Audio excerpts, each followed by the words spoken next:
సంతోషపడ్డా, చేయగలవా, రాసుకోగలవా అంటే మళ్ళీ ఇంకో రకంగా దాన్ని రాసుకున్నాను. ఇంకా అక్కడి నుంచి బాబా దయ వల్ల కమెడియన్గా 300 సినిమాల దాకా చేసాం. నిజంగా అంటే అప్స్ అండ్ డౌన్స్ వచ్చినా కూడా తొణక్కుండా బెణక్కుండా, అంటే మీరు అన్నట్టు అజ్ఞానంలో ఉన్నారు కాబట్టి ఏది మిమ్మల్ని నిజంగా ఎఫెక్ట్ చేయలేదు.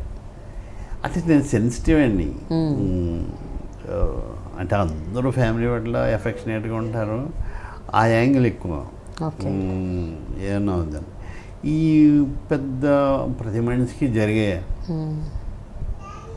చెప్పాను కదా, మీరు నేను క్యారెక్టరు ఒక రోజుల్లో ఫాస్ట్ ఫార్వర్డ్ చేసాం అనుకోండి మన లైఫ్ మొత్తం తుడిచిపెట్టుకుపోయి కుర్చీలో ఇంకొకళ్ళు, ఈ కుర్చీలో ఇంకొకళ్ళు, కుర్చీలు కూడా ఉండవు అనుకోండి, వేరే కుర్చీలో మళ్ళీ ఇంకో ఇంటర్వ్యూ జరుగుతుంది.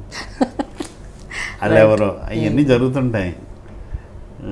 అప్పుడు ఎప్పుడో మాయాబజార్ అప్పుడు ఎలా ఉంటుంది, హిట్ అట మనకి, అందరూ మంచి ఇదిగా ఉంటారు కదా. ఇవన్నీ వచ్చి పోతుంటే మళ్ళీ ఓ జనరేషన్ వెళ్ళిపోద్ది. ఇవన్నీ అప్ అండ్ డౌన్స్, కింద మీద పట్టడం అనేది లేకపోతే మనకే ఉంది కదండి, పెరుగుట విరుగుట కొరకే ఏదైనా. బట్ అది యాక్సెప్ట్ చేయడానికి గుండె చాలా బలంగా ఉండాలి, నిబ్బరంగా ఉండాలి, లేకపోతే మీరు అన్నట్టు అజ్ఞానంలో ఉండాలి. అవి యాక్సెప్ట్ చేయడానికి బాగా స్పిరిచువాలిటీ, ఆటుపోట్లు తన్నులు తింటే స్పిరిచువాలిటీ వస్తుందండి. అంతేనా?